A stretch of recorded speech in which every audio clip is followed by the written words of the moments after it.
Hello.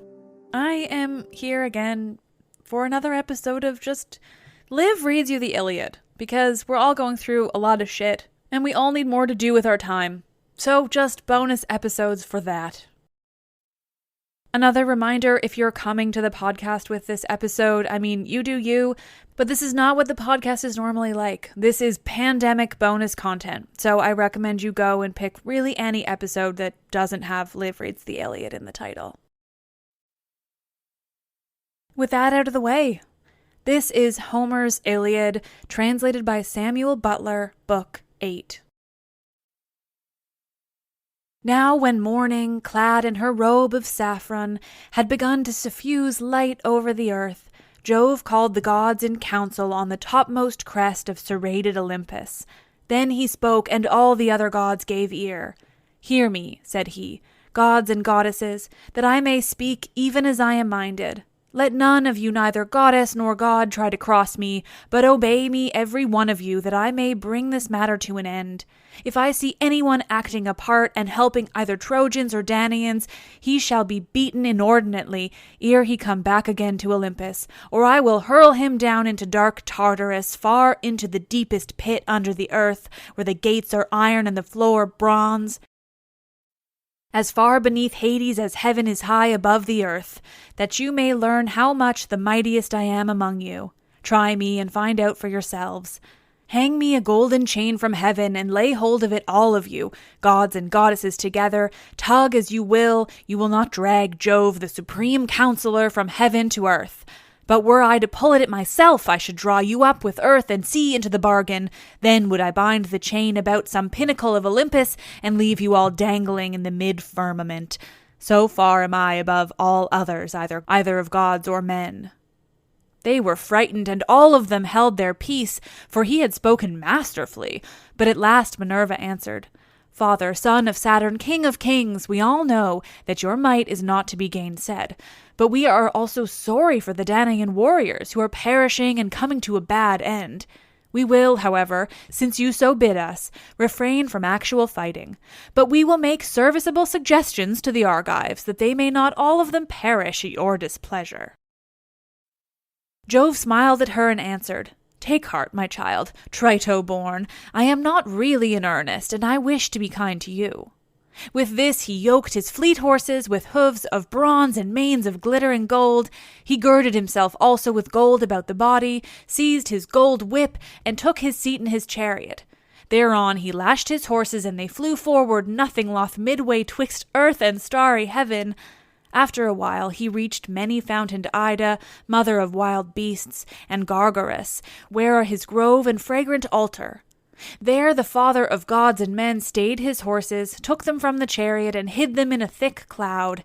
Then he took his seat all glorious upon the topmost crests, looking down upon the city of Troy and the ships of the Achaeans. The Achaeans took their morning meal hastily at the ships, and afterwards put on their armor. The Trojans, on the other hand, likewise armed themselves throughout the city, fewer in numbers, but nevertheless eager perforce to do battle for their wives and children.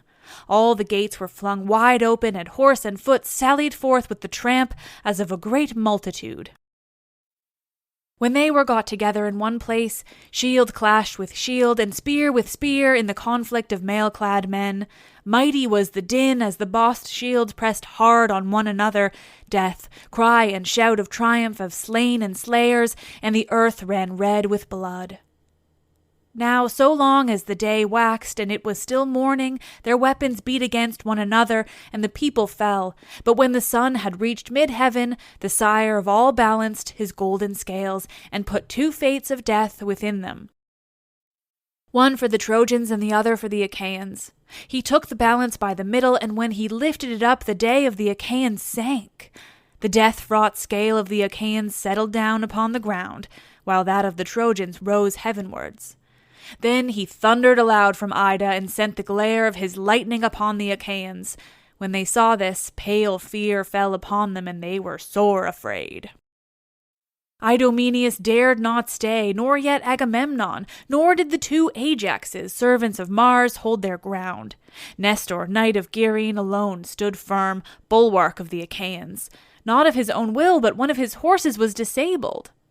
Alexandrus, husband of lovely Helen, had hit it with an arrow just on the top of its head, where the mane begins to grow away from the skull, a very deadly place. The horse bounded in its anguish as the arrow pierced his brain, and his struggles threw others into confusion.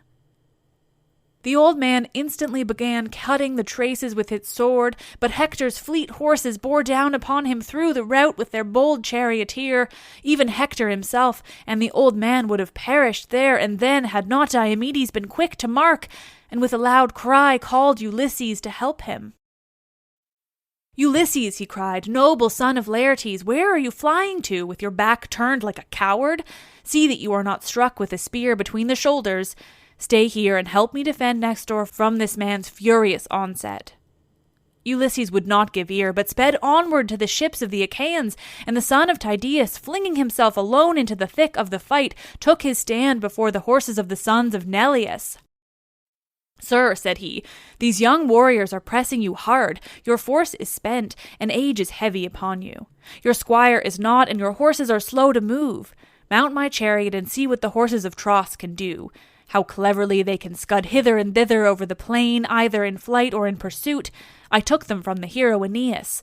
Let our squires attend to your own steeds, but let us drive mine straight at the Trojans, that Hector may learn how furiously I too can wield my spear." Nestor, knight of Gerene, hearkened to these words. Thereon the doughty squires Sthenelus and kind-hearted Eurymedon saw to Nestor's horses, while the two mounted Diomedes' chariot. Nestor took the reins in his hands and lashed the horses on.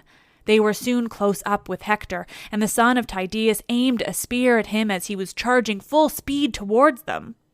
He missed him, but struck his charioteer and squire Enopeus, son of noble Thebeus, in the breast by the nipple while the reins were in his hands, so that he died there and then, and the horses swerved as he fell headlong from the chariot.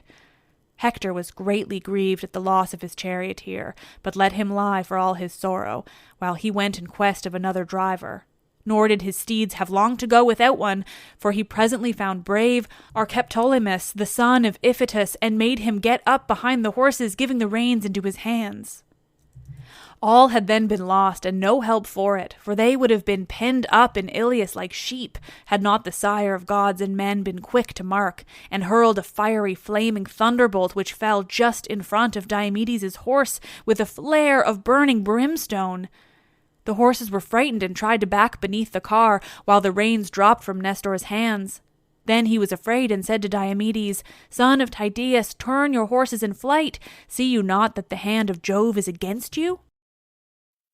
Today he vouchsafes victory to Hector. Tomorrow, if it so pleases him, he will again grant it to ourselves. No man, however brave, may thwart the purpose of Jove, for he is stronger than any. Diomedes answered, "All that you have said is true. There is a grief, however, which pierces me to the very heart, for Hector will talk among the Trojans and say, 'The son of Tydeus fled before me to the ships.' This is the vaunt he will make, and may earth then swallow me." "Son of Tydeus," replied Nestor, "what mean you? Though Hector say that you are a coward, the Trojans and the Dardanians will not believe him, nor yet the wives of the mighty warriors whom you have laid low." So saying, he turned the horses back through the thick of the battle, and with a cry that rent the air, the Trojans and Hector rained their darts after them. Hector shouted to him and said, "Son of Tydeus, the Danaans have done you honor hitherto as regards your place at table, the meals they give you, and the filling of your cup with wine. Henceforth they will despise you, for you are become no better than a woman.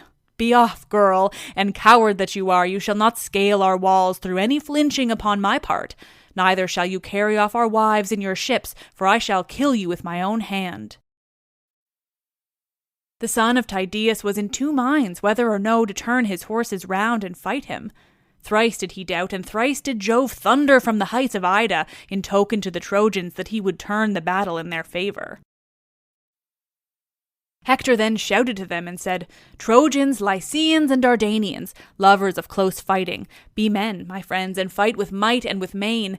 I see that Jove is minded to vouchsafe victory and great glory to myself, while he will deal destruction upon the Danaans.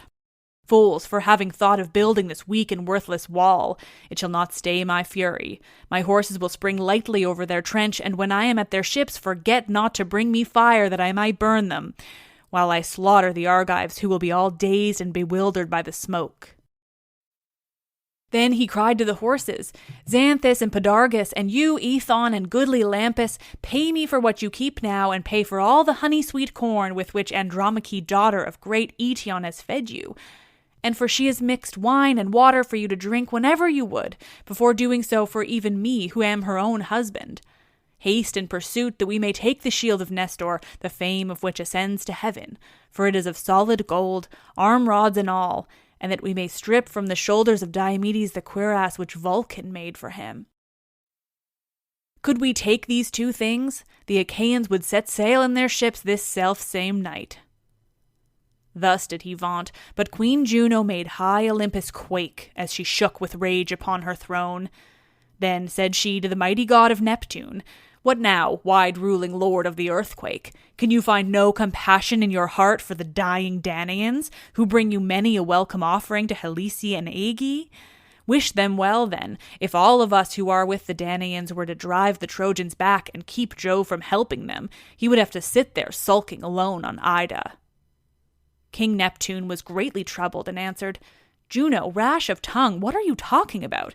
We other gods must not set ourselves against Jove, for he is far stronger than we are. Thus did they converse, but the whole space enclosed by the ditch, from the ships even to the wall, was filled with horses and warriors, who were pent up there by Hector, son of Priam, now that the hand of Jove was with him. He would even have set fire to the ships and burned them, had not Queen Juno put it into the mind of Agamemnon to bestir himself and to encourage the Achaeans. To this end he went round the ships and tents carrying a great purple cloak, and took his stand by the huge black hull of Ulysses' ship, which was middlemost of all. It was from this place that his voice would carry farthest, and on the one hand towards the tents of Ajax, son of Telamon, and on the other towards those of Achilles, for these two heroes, well assured of their own strength, had valorously drawn up at their ships at the two ends of the line. From this spot, then, with a voice that could be heard afar, he shouted to the Danaans, saying, Argives, shame on you, cowardly creatures, brave in semblance only. Where are now our vaunts that we should prove victorious? The vaunts we made so vaingloriously in Lemnos, when we ate the flesh of horned cattle and filled our mixing bowls to the brim? You vowed that you would each of you stand against 100 or 200 men, and now you prove no match even for one, for Hector, who will be ere long setting our ships in a blaze. Father Jove, did you ever so ruin a great king and rob him so utterly of his greatness? Yet, when to my sorrow I was coming hither, I never let my ship pass your altars without offering the fat and thigh bones of heifers upon every one of them. So eager was I to sack the city of Troy. Vouchsafe me then this prayer. Suffer us to escape at any rate with our lives, and let not the Achaeans be so utterly vanquished by the Trojans. Thus did he pray, and Father Jove, pitying his tears, vouchsafed that his people should live, not die. Forthwith he sent them an eagle, most unfailingly portentous of all birds, with a young fawn in its talons. The eagle dropped the fawn by the altar on which the Achaeans sacrificed to Jove, the lord of omens. When, therefore, the people saw that the bird had come from Jove, they sprang more fiercely upon the Trojans and fought more boldly.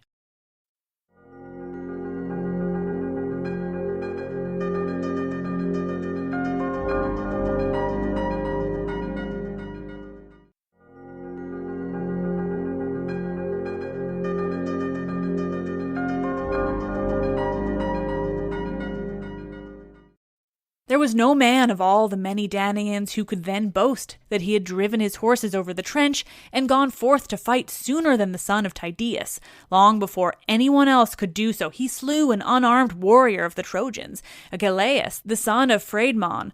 He had turned his horses in flight, but the spear stuck him in the back midway between his shoulders, and went right through his chest, and his armor rang rattling round him as he fell forward from his chariot. After him came Agamemnon and Menelaus, sons of Atreus, the two Ajaxes clothed in valor as with a garment, Idomeneus and his companion in arms Meriones, peer of murderous Mars, and Eurypylus, the brave son of Euaemon. Ninth came Teucer with his bow and took his place under cover of the shield of Ajax, son of Telamon. When Ajax lifted his shield, Teucer would peer round, and when he had hit anyone in the throng, the man would fall dead. Then Teucer would hie back to Ajax as a child to his mother, and again duck down under his shield. Which of the Trojans did brave Teucer kill first? Orsilochus, and then Ormenus, and Ophelestes, Dator, Chromius, and godlike Lycophontes, Amopaon, son of Polyaemon, and Melanippus? All these in turn did he lay low upon the earth, and King Agamemnon was glad when he saw him making havoc of the Trojans with his mighty bow.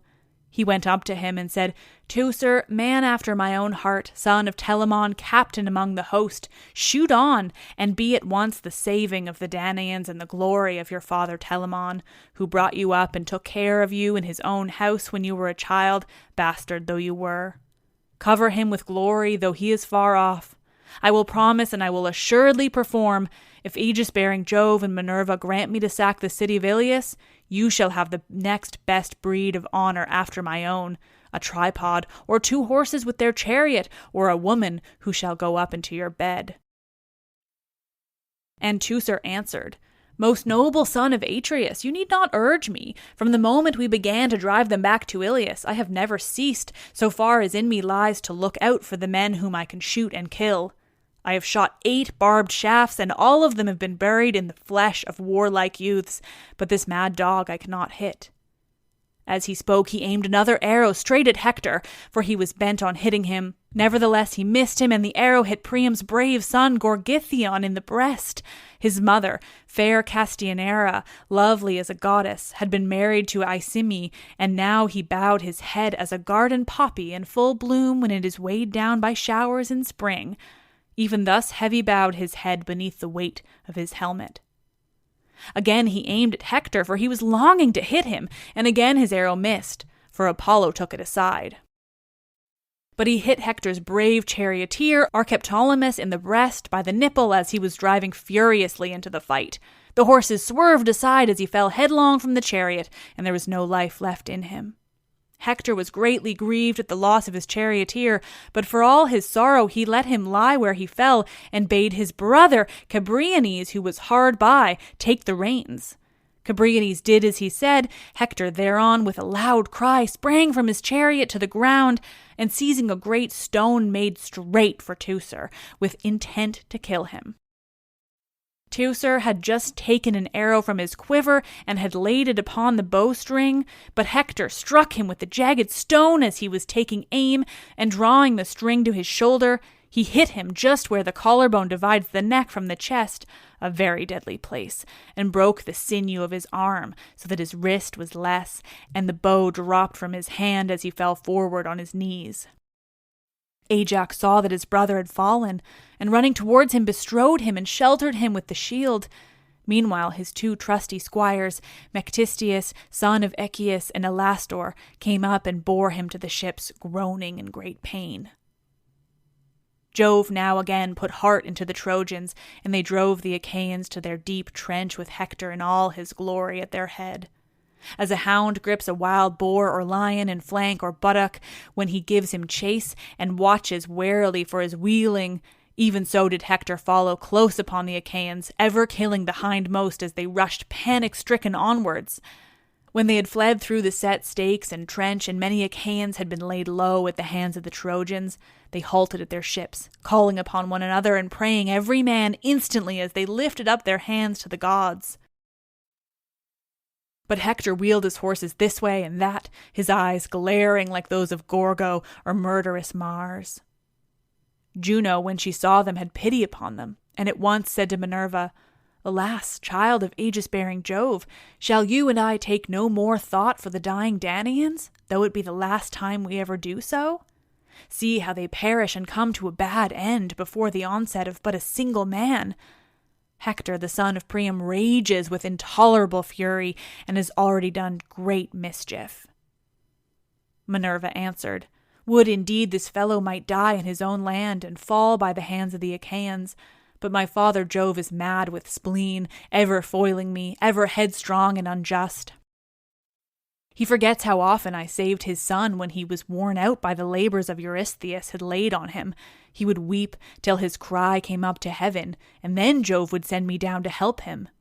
If I had had the sense to foresee all this when Eurystheus sent him to the house of Hades to fetch the hellhound from Erebus, he would never have come back alive out of the deep waters of the river Styx. And now Jove hates me, while he lets Thetis have her way because she kissed his knees and took hold of his beard when she was begging him to do honor to Achilles. I shall know what to do next time he begins calling me his gray-eyed darling. Get our horses ready while I go within the house of aegis-bearing Jove and put on my armor.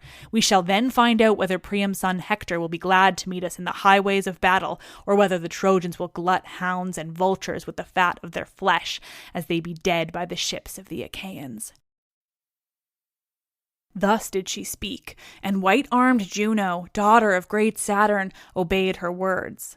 She set about harnessing her gold-bedizened steeds, while Minerva, daughter of aegis-bearing Jove, flung her richly vesture, made with her own hands, onto the threshold of her father, and donned the shirt of Jove, arming herself for battle. Then she stepped into her flaming chariot, and grasped the spear so stout and sturdy and strong, with which she quells the ranks of heroes who have displeased her. Juno lashed her horses, and the gates of heaven bellowed as they flew open of their own accord. Gates over which the Hours preside, in whose hands are heaven and Olympus, either to open the dense cloud that hides them or to close it. Through these the goddesses drove their obedient steeds. But Father Jove, when he saw them from Ida, was very angry, and sent winged Iris with a message to them. "Go," said he, "fleet Iris, turn them back, and see that they do not come near me, for if we come to fighting there will be mischief. This is what I say, and this is what I mean to do. I will lame their horses for them. I will hurl them from their chariot and will break it into pieces. It will take them all 10 years to heal the wounds my lightning shall inflict upon them. My gray-eyed daughter will then learn what quarreling with her father means. I am less surprised and angry with Juno, for whatever I say she always contradicts me." With this Iris went her way, fleet as the wind from the heights of Ida to lofty summits of Olympus. She met the goddesses at the outer gates of its many valleys, and gave them her message. "What," said she, "are you about? Are you mad? The son of Saturn forbids going. This is what he says, and this is what he means to do. He will lame your horses for you. He will hurl you from your chariot, and will break it into pieces. It will take you all 10 years to heal the wounds his lightning will inflict upon you, that you may learn, gray-eyed goddess, what quarreling with your father means. He is less hurt and angry with Juno, for whatever he says, she always contradicts him. But you, bold hussy, will you really dare to raise your huge spear in defiance of Jove?" With this she left them, and Juno said to Minerva, "Of a truth, child of aegis-bearing Jove, I am not for fighting men's battles further in defiance of Jove. Let them live or die as luck will have it, and let Jove mete out his judgments upon the Trojans and the Danaans according to his own pleasure." She turned her steeds, the Hours presently unyoked them, made them fast to their ambrosial mangers, and leaned the chariot against the end wall of the courtyard. The two goddesses then sat down upon their golden thrones, amid the company of the other gods, but they were very angry. Presently Father Jove drove his chariot to Olympus and entered the assembly of gods. The mighty lord of the earthquake unyoked his horses for him, set the car upon its stand, and threw a cloth over it. Jove then sat down upon his golden throne, and Olympus reeled beneath him. Minerva and Juno sat alone, apart from Jove, and neither spoke nor asked him questions. But Jove knew what they meant, and said, "Minerva and Juno, why are you so angry? Are you fatigued with killing so many of your dear friends the Trojans? Be this as it may, such is the might of my hands that all the gods in Olympus cannot turn me. You are both of you trembling all over ere you saw the fight and its terrible doings. I tell you, therefore, and it would have surely been, I should have struck you with the lightning, and your chariots would never have brought you back to Olympus." Minerva and Juno groaned in spirit as they sat side by side and brooded mischief for the Trojans. Minerva sat silent without a word, for she was in a furious passion and bitterly incensed against her father. But Juno could not contain herself, and said, What, dread son of Saturn, are you talking about? We know how great your power is. Nevertheless, we have compassion upon the Danaan warriors who are perishing and coming to a bad end. We will, however, since you so bid us, refrain from actual fighting, but we will make serviceable suggestions to the Argives, that they may not all of them perish in your displeasure.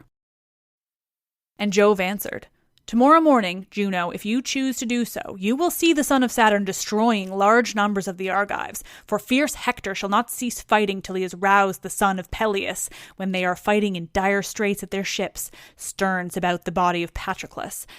Like it or no, this is how it is decreed. For aught I care, you may go to the lowest depths beneath the earth and see where Iapetus and Saturn dwell in lone Tartarus, with neither ray of light nor breath of wind to cheer them. You may go on and on till you get there, and I shall not care one whit for your displeasure. You are the greatest vixen living. Juno made him no answer. The sun's glorious orb now sank into Oceanus and drew down night over the land. Sorry indeed were the Trojans when light failed them, but welcome and thrice prayed for did darkness fall upon the Achaeans. Then Hector led the Trojans back from the ships and held a council on the open space near the river, where there was a spot clear of corpses. They left their chariots and sat down on the ground to hear the speech he made them. He grasped a spear 11 cubits long, the bronze point of which gleamed in front of it, while the ring round the spear head was of gold. Spear in hand he spoke. Hear me, said he, Trojans, Dardanians, and allies. I deemed but now that I should destroy the ships and all the Achaeans with them ere I went back to Ilias. But darkness came on too soon. It was this alone that saved them and their ships upon the seashore.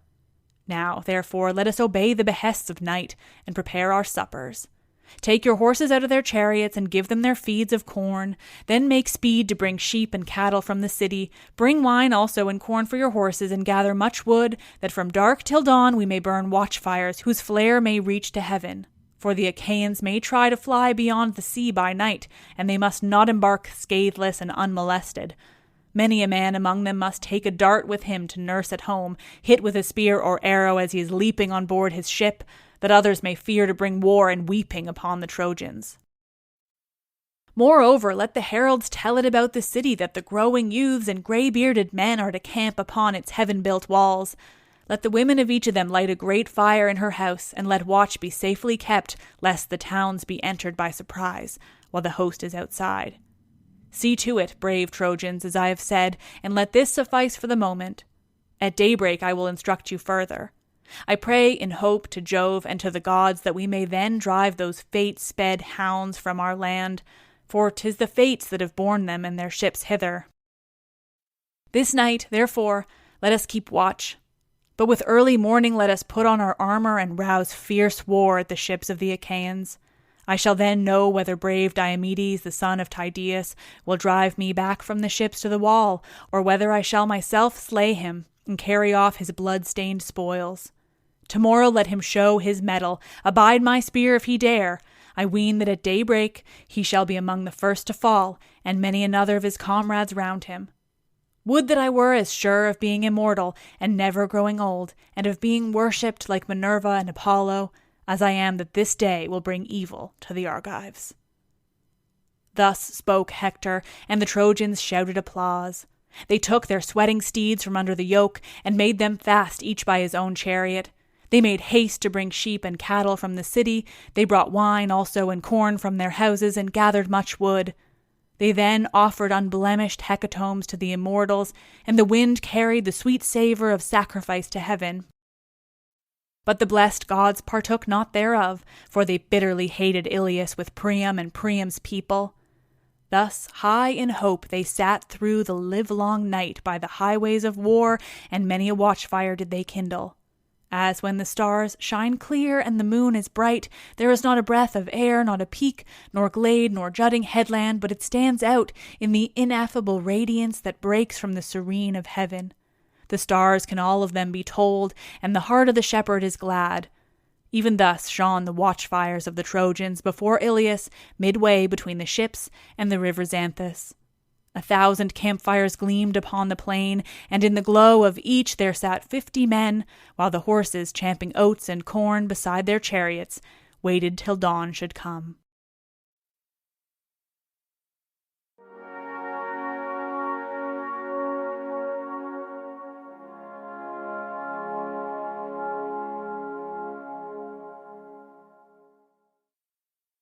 Well, nerds, that was a particularly fun one. I'll be back next week with more reading the Iliad. In the meantime, regular episodes are coming like usual. If you're liking this extra thing or liking the show in general, please give me a 5-star review on iTunes. It really helps and, it feels nice. Thank you, you're all the best. I'm Liv and I love this shit.